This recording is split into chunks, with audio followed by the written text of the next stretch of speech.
Ito tayo kay Ate Mercedita Pereira. Ate Mercedita? Good evening, Ate Mercedita. Ate Mercedita? Hello? Wala si Ate Mercedita. Hello. Ay, akala ko wala. Good evening sa inyong lahat mga punto por punto. Meron akong tanong, dalawa sana yung note ko kaya naiwan ko sa isang first ko. Pag mamarapatin ba, pag minsan, pwede ba ako magtanong sa inyo na mga kapuntos, kasi kami lahat nagtatanong ng mga experience namin, di ba? Pero set aside ko na muna yung question na yan. Yung question ko ngayon, yung tungkol sa unborn child.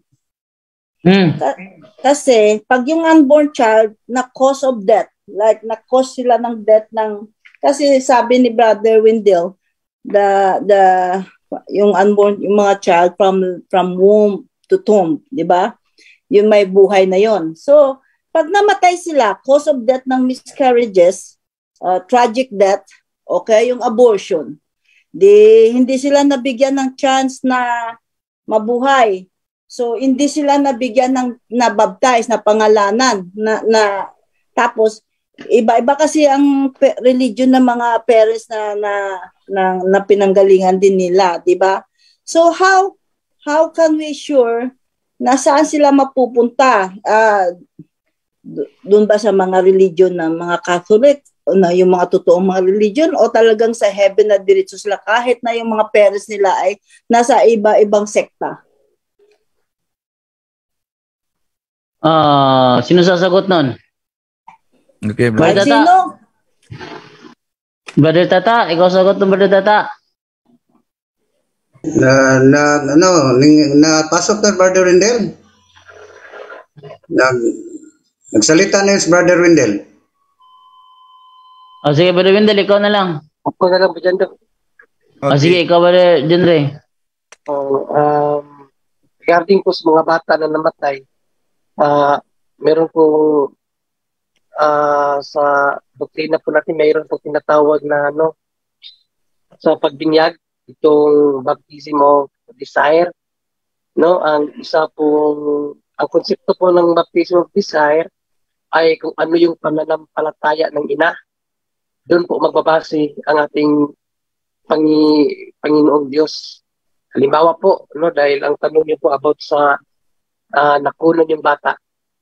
Halimbawa, ang isang ina ay hindi siya Katoliko.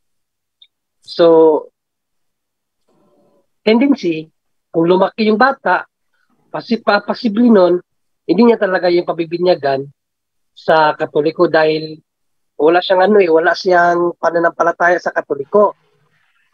So, dahil namatay yung bata, ang magiging hatol ng Panginoon ay kung ano yung pananampalataya ng ina. Pero ang question dyan, saan mapupunta yung bata? Itatapon ba sa impyerno? O makakapasok ba sa langit? So, in theology, alam naman po natin na yung impyerno ay tapunan ng mga kasalanang mortal. So, sa ano po ng mga bata, wala po silang mortal na kasalanan. So, hindi po sila pwede doon. Pero, hindi din sila pwede sa langit. Bakit? Hindi sila nabinyagan. Sabi ng ating Panginoong ni San Juan sa nakibasa na lang muna Burjando sa 21-27 ng Juan. Revelation pala. Revelation 21-27. Okay, ito sabi dito. Pero hindi makakapasok doon ang anumang bagay na marumi sa paningin ng Diyos. Ang mga gumagawa ng mga bagay na nakakahiya at ang mga sinungaling. Ang mga makakapasok lang doon ay ang mga taong nakasulat ang pangalan sa aklat ng tupa, na listahan ng mga taong binigyan ng buhay na walang hanggan. So, malinaw. Ang makakapasok lang daw doon, ibig sabihin sa langit, ay yung mga wala ng bibig. Pero sa case kasi ng tao, hanggat hindi mo nabibinyagan, hindi po tayo nawawalan hindi tayo makiklin sa tinatawag nating salang mana. ano ba tawag dyan, Borjando? Original sin. Original sin. Original sin, no? Meron kasi tayong salang mana na galing pa sa ating mga magulang. So yun po ang sala na yun ang tinatanggal sa binyag. So dahil yung bata hindi na binyagan, meron siya noon. Kaya hindi po sila pwede pumasok sa langit. No, pakibasa po dyan ang John 3:3 at saka 5. Okay, John 3:3 at 5. Okay, ganito ang sabi sa John 3:3 at 5.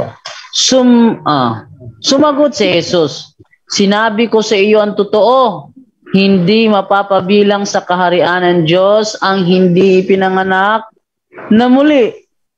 Sumagot si Jesus, "Sinasabi ko sa iyo totoo, hindi mapapabilang sa kaharian ng Diyos ang hindi pinanganak sa magitan ng tubig at ng banal na Espiritu."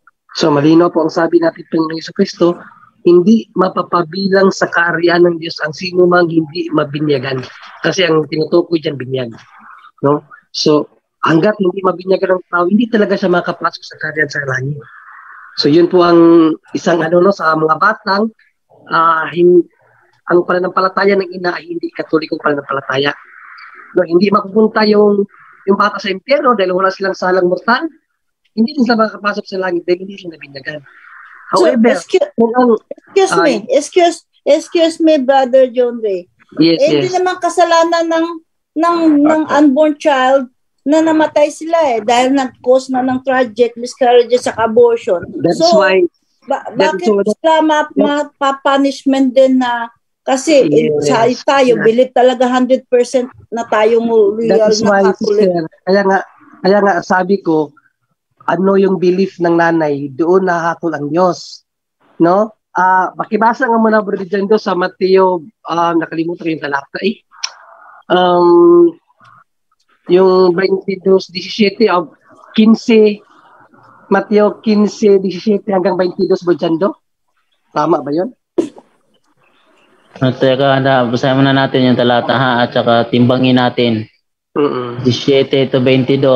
Ito kasi ang ginamit ng simbahan sa simbahan na tawag na theological theory sa simbahan, no, para itong ano ba tawag diyan, yung i-connect itong theological theory, so hindi pa siya proven. Hindi siya theory ba dyan, theological at in theological tawag niyan?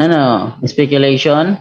Hindi, ginamit ng simbahan para ipaano itong baptism of desire. Ito yung talata. Pakibasa nga mga Brother. Okay.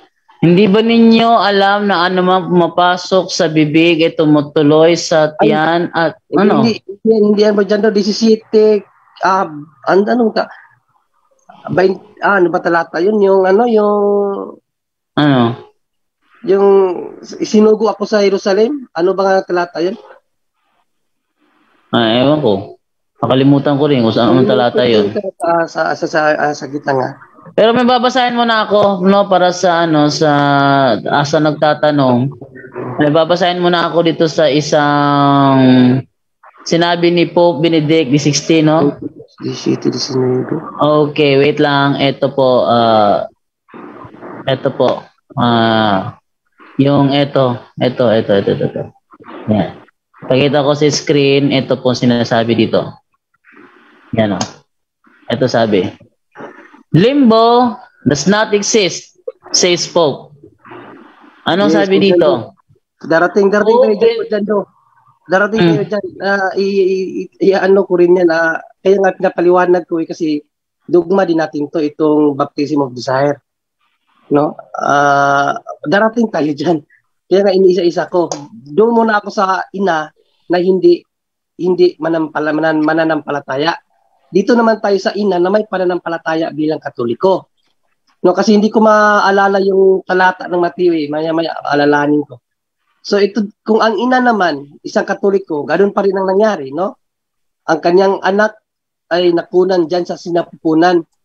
Pero kung yung anak niya na na naging tao, tendency talaga doon, pabibinyagan niya bilang Katoliko. No? So andun pa rin yung faith ng magulang sa sa simbahan. So, ang magiging hatol ng Panginoon doon kung ano yung pananampalataya ng ina. So, pasok po yung bata sa baptism of desire noon. Kaya, dahil wala siyang kasalanang mortal or wala siyang personal, tawag yan, yung actual sin, so, makapasok siya sa langit through baptism of desire, by the virtue of baptism of desire. Dahil doon sa paniniwala ng kanyang magulang na kung yung bata na yun, na nailabas, naging tao, pabibinyagan niya talaga yun sa Katoliko dahil yun talaga ang kaugalian natin bilang mga Katoliko pa nagpapabinyag talaga tayo ng bata para maging isang tunay na Kristiyano. So, pero kung na-abortion, kung gin-abortion. Kaya yun nga na-abort. Lahat na yun, yung mga batang hindi nabinyagan. Na-abort man, na-disgrasya man yung nanay, na yun talaga ang magiging magiging view ng ang natin sa according sa ating aral no nasa baptism of desire no kaya nga mayroong limbo. Itong limbo sa bago pa yan yung binasa ni Burjando, bago pa yan na nahayag ni Pope Francis, mayroon tayong Pope Francis, Pope Benedict, mayroon tayong doktrina na limbo. Ano ba ang limbo? The supposed abode for unbaptized infants who die in original sin but with no personal guilt. Limbos perorum or children's limbo. So ito po yung binigay no na definition ng Dictionary of Theology sa salitang limbo. The supposed abode. So supposed abode, ibig sabihin tirahan ng mga hindi na binyagang bata na namatay na mayroong dalang original sin with no personal guilt.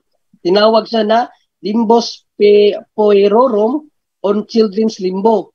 The souls of righteous persons who died before Christ were healed to have waited for His coming in the limbus patrum or limbo of the fathers. Yung mga sa Old Testament na mga tao yung namatay na without Christ, napunta muna sila doon sa limbus patrum.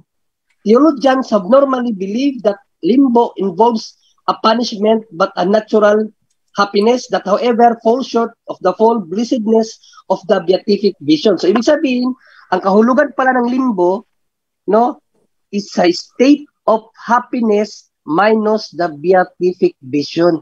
So yung mga bata na hindi nabinyagan, na namatay, na hindi makakapasok sa kaharian ng langit dahil ang kanilang ina ay walang paniniwala sa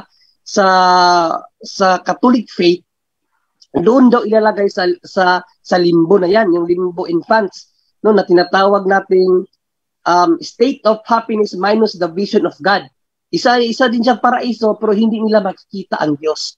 According sa John 3:3, na hindi mabibinyagan, hindi makakakita sa Diyos, no?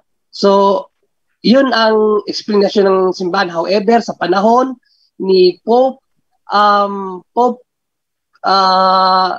Benedict ay yung limbo na sa mga bata ay kanyang tinanggal.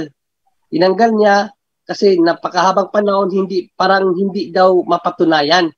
So tinanggal niya pero ang ipinalit ni Pope Benedict ay ang panalangin natin na lahat ng bata na hindi nabinyagan, ang lahat ng bata na hindi nabinyagan ay sana makapasok sa langit dahil sa awa ng Diyos. So yun na yung ating dugma ngayon. No, na nawala na yun. Pero kung babalik talaga tayo sa biblical basis talaga according sa ating Panginoong Jesucristo. At remember, God's word ay hindi yan mababago. No, according sa Matthew 24:39, sabi ni Kristo, my words will never fade away. Hindi talaga magbabago. Anong sabi niya? Balikan natin sa John 3:5, ang hindi mabibinyagan, hindi mapapabilang sa kaharian ng Diyos. Sabi ni San Pedro, 2 Peter 2:22, walang anumang kasinungalingan ang lumabas sa bibig ng ating Panginoong Jesucristo. Kaya imposible na nagsinungaling ang ating Panginoong Jesucristo doon sa kanyang sinabi na ang hindi mabibinyagan, hindi makakapasok sa kaharian ng langit. Pero dahil siyempre tao tayo, nahahabag tayo sa mga bata, no, ang ating Santo Papa, sinabi niya talaga na natin sa panalangin yung mga batang namatay na hindi nabinyagan na sana sa awa ng Diyos. Dahil sabi nga naman ng ating Panginoong Jesucristo, no, ang awa ng Diyos ay mas malawak pa sa universo. So, anuman yung kapait, no, ang sinabi natin Panginoong Jesucristo sa mga hindi mabinyagan talaga, hindi pa rin nawawala yung bilang tao, bilang Katoliko, no, hindi pa rin tayo nawawala ng pag-asa na sa ating panalangin, sana mahabag ang Diyos sa mga batang hindi nabinyagan. Pero again, no, ulitin ko, ang dogma ng Panginoong Jesucristo, ang hindi mabinyagan, hindi makakapasok sa kaharian ng langit. Yun po ang itinuro ng simbahan regarding sa baptism of desire. Ano po yan sa kung ano ang pananampalataya ng ina. Kung ang isang ina ay hindi mananampalatayang Katoliko, tapos namatay ang kanyang anak sa sinapupunan, magdidepende po doon, no, ang hatol ng Diyos sa pananampalataya ng ina. Kung ang ina naman ay isang Katoliko, sure, ang anak mapapabilang sa kaharian ng langit according sa pananampalataya ng kanyang ina. Sana naintindihan po. Meron pa akong follow-up na tanong. Brother Wendell? Brother Wendell muna. Okay. Di din natin makalimutan, kapatid, no, na although sa Catechism of the Catholic Church natin nakasulat, extra ecclesia nullius salus. Outside the church, there is no salvation. Ano po bang ibig sabihin ng outside the church, there is no salvation? Yun po ang nakasulat sa Lumen Gentium number 16. Through no fault of, ang nakasulat, the Church of Christ must be in nature, in service, and it served men through the 12 apostles. It is to this church that all are obliged to belong in order to be saved. Those people, yon ang nakasulat those people who do doubtful,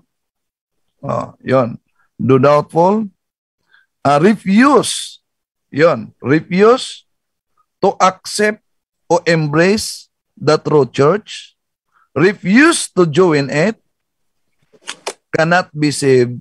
Say the Catholic Church is the ordinary means of salvation. Yung meron talagang refusal to embrace, to accept, hindi maligtas. However, sa Lumen Gentium din, nakasulat na through no fault of their own, do not know the true Church of Christ, but nevertheless seek God with sincere heart and try in their actions to do His will as they know it through the dictates of their conscience, they too may receive salvation. Ngayon, daming mga nagsilitawang sikta ngayon na hindi kaanib ng simbahan Katoliko. Di po ba? Dami na mga sulpot na sikta. Pero din natin makalimutan na sa daming mga sikta na sulpot ngayon, meron tayong turo ng simbahan na tinatawag na invisible members of the Catholic Church. Sino po ba yung invisible members of the Catholic Church? Yung mga kapatid natin na kahit hiwalay sa pananampalataya through no fault of their own. Di talaga nila alam na ang simbahang Katoliko ay tunay. Ngunit, through the dictates of their conscience, dito, ayon sa Lumen Gentium, sila din ay maliligtas. Ang kaligtasan na kanilang matanggap sa pamamagitan ng tunay na simbahan. Yun ang invisible members of the Catholic Church. At dahil invisible members, saklaw sila sa Catechism of the Catholic Church 1261. Brad, Jando, pakibasa. Bro, Jando? Nawala? Okay. Sa Catechism of the Catholic Church 1261, ang nakasulat, as regards children who have died without baptism, the Church can only entrust them to the mercy of God as she does in her funeral rites for them.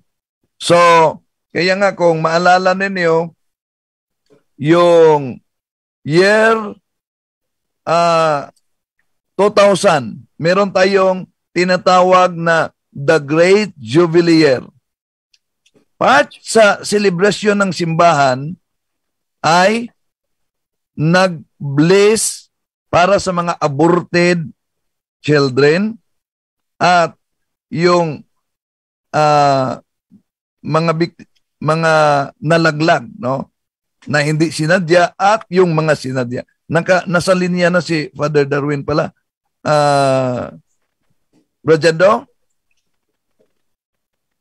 Nung wala yata, Bro John Ray. Yes, Bro Wendell, no? Nawala na si... So, yun na ba yung sagot mo, Bro Wendell? Yes. Okay, so sister, ayun na ba yung... Okay na ba yung mga kasagutan natin? Dahil need na ni Father Darwin na mag-ano. Okay na ba yung sister? Okay, That's salamat. Okay. Maraming salamat sa inyo lahat. God bless and more power. God bless. Father Darwin, good evening po, Father. Brother John Ray, magandang gabi. Brother Wendell at sa ating mga kasamahan nandito ngayon. At salamat po sa inyong paghihintay para sa ating sacramental blessing po. At punong-puno yung schedule natin ngayong araw na ito. Dahil yung araw na ito ay na-reopen yung ating Office of Exorcism. At ang daming pumupunta ng mga tao. So, na-evangelize sila sa paggamit ng mga sacramentals at na-empower sila dahil meron silang natural authority na pwede nilang gamitin sa kanilang family circle at sa kanilang property. At meron isang pasyente na galing sa Cebu na panghuli. So, na-late niya ako sa misa ko dahil ang daming tao. At meron siyang nag-crutches siya, Brother Wendell. Dahil grabe yung tuhod niya, merong rayuma. At matapos ma-deliverance, Brother Wendell, ay iniwan na yung crutches niya dito sa ating office dahil wala nang sakit kahit kaunti. So yun po ang isa sa mga grabe na milagro. At sabi ko sa kanila, no, ito po ay physical healing lang. Pero ang tunay na healing is conversion natin through the sacrament of confession. At pag-ati natin ng banal na hapunan sa Holy Eucharist, yun po ang pinaka powerful conversion. Yun po ang pinakamalaking milagro. Tiniwan na niya yung crutches niya dito sa office natin. Hindi ko lubos maisip na iniwan niya. At siya po ang panghuli na entertain natin from morning 9 a.m. Naghintay siya hanggang 3:20 p.m. Grabe talaga ang kanilang sakripisyo. From Consolacion, Cebu pa sila. Sobrang galak at kasiyahan dahil ang Diyos talaga parang meron nag-feedback, bro.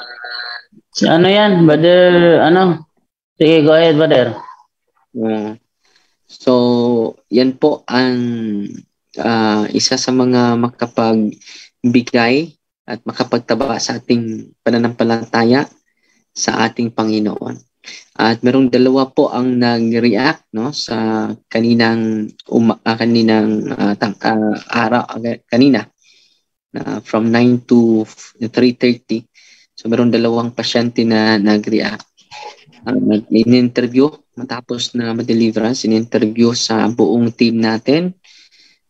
Punong-puno po ang Office of Exorcism. At ito po ang nakita natin, not only to exorcise demon, but gradually to convert many souls, no, to the church.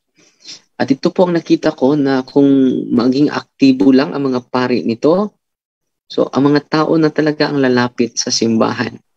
Kung ma-empower natin ang lahat ng mga kaparian to practice the prayer of deliverance, healing and deliverance, using the prayer of the church, so mga tao na ang lalapit sa simbahan. Ang mga tao na talaga ang lalapit sa simbahan. At ito po ang nakita ko, ito talaga ang actual na practice sa Ebanghelyo. Dahil si Kristo, nakita natin, ministry of healing niya, ay klarong-klaro po yan sa Ebanghelyo. Grabe talaga ang ministry of healing ni Kristo. At ngayon ay ini-interest niya yan sa simbahan. Pero sad to say, hindi na natin na-practice ito.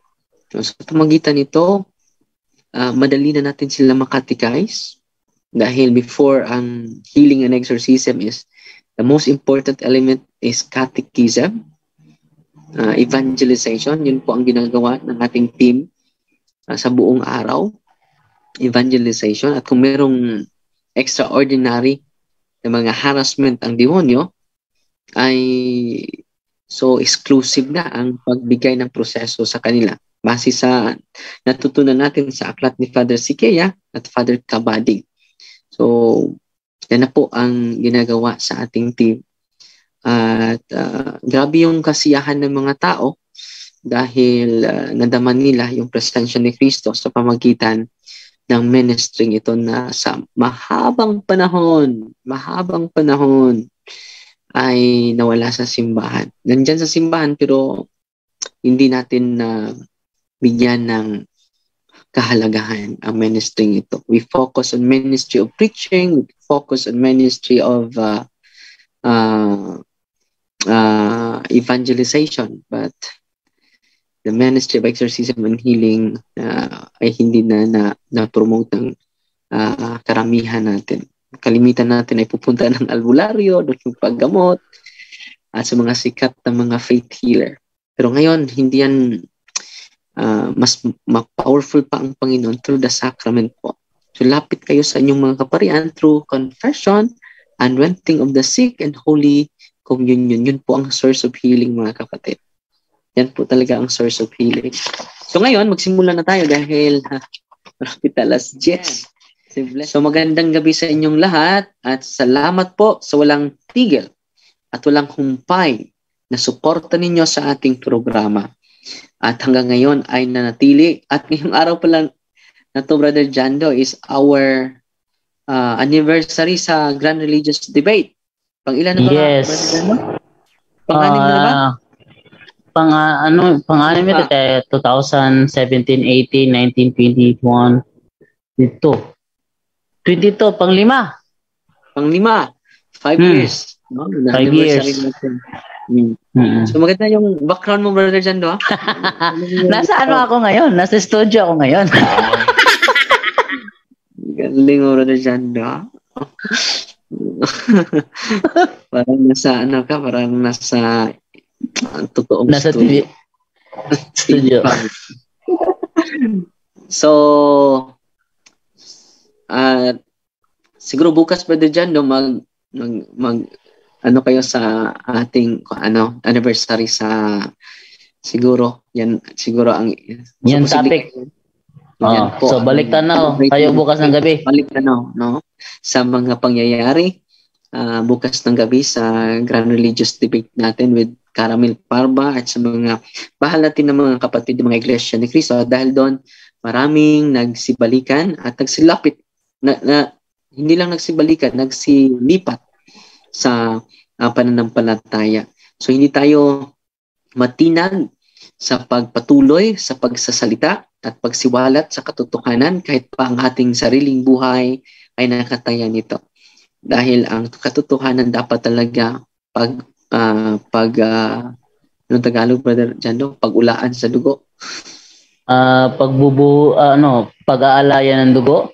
Pag-aalayan ng dugo. Yan po ang katotohanan sa ating pagkadisipulo kay Kristo. At huwag tayong matakot dahil yung makapatay sa ating katawan lang ang mapatay nila, pero hindi sila makapatay sa ating kaluluwa na galing sa ating Panginoon. Amen po! So maraming salamat sa inyong pakikinig at pagsubaybay, at lalo-lalo na every Thursday, mga kapatid, evangelize yung mga kasamahan natin ng mga Katoliko na dapat sila na mayroong mga sacramentals, at alam naman ninyo at natutunan naman ninyo sa araw-araw ninyo, gabi-gabi ninyo na pagsubaybay sa ating programa kung ano talaga ang kahalagahan nito sa ating spiritual life. Instead, mga anting-anting, mga orasyon, dapat meron tayong sapat na kaalaman patungkol dito para sa magagamit natin ito at mapatubo pa natin ang ating spiritual na aspeto sa ating buhay. So maraming salamat sa inyong pagsubaybay. Fight Team Maria, the Tax CFD, with a humble heart. Okay. So, doon po sa mga, kailangan na po natin. Bro Jando, Yes. bro, nagpalalap na si Bro Rush, bro, para sa Sabado. Ikaw na lang mag-ano sa kanya bukas, bro. Dahil mag-review din ako bukas, bro. Ano raw? Yung sa debate sa Sabado ba? Ay, Father Darwin. Tanongin sa Father Darwin. Bakante po sa Father Darwin. Father Darwin, 25 Father Darwin. Hindi ako bakante, bro. Kami Grabe. yata. Oh, hindi siya bakante. Hindi, yung So, kami, hindi na. yung sa pastor. Pastor, okay lang ako. Kayo na bahala sa mga pastor. Wala na akong oras. Grabe yung puno na yung... Katong sa kuan, Bro Jando, di katong kay Pastor Sustinto ba? Ha? Si Pastor Sustinto, katong sa magpatunay daw na mali ang Trinity, di ba sa 25 yun? Mali ang Trinity. Pastor, sino pastor? Si Sustinto, Sustento. Ferdinand. Sa 25 Ferdinand. Ha? Sa 25. Sige, pag-usapan nila mamaya. Wala akong naalala. Pagkatapos ng live, pag-usapan nila, wag kang umalis dyan. Okay, maraming salamat po at kailangan na po natin na magtapos po, no? Yun sa pagkakaalam ko, meron tayong landline ngayon, no? Sa magpapa-schedule, meron tayong 4110359. Ano ba yung ano natin? Area code 032 siguro. Basta ang ating landline ngayon sa ating office is 4110359. No? Tanungin ko muna kung ano yung ating area code, 032 ba? Okay, doon sa mga ano natin. Yes, Ate Edda. Ay, hindi. Iba sustento daw eh. Pag-usapan tayo mamaya pagkatapos ng live. Okay, so kailangan na natin na magtapos sa ating programa dahil alas 10:14 na po. Kailangan na po natin na mag-closing prayer. Ano po? Okay, so dito tayo sa ating closing prayer sa gabing ito. Okay. In the name of the Father, and of the Son, and of the Holy Spirit. Amen.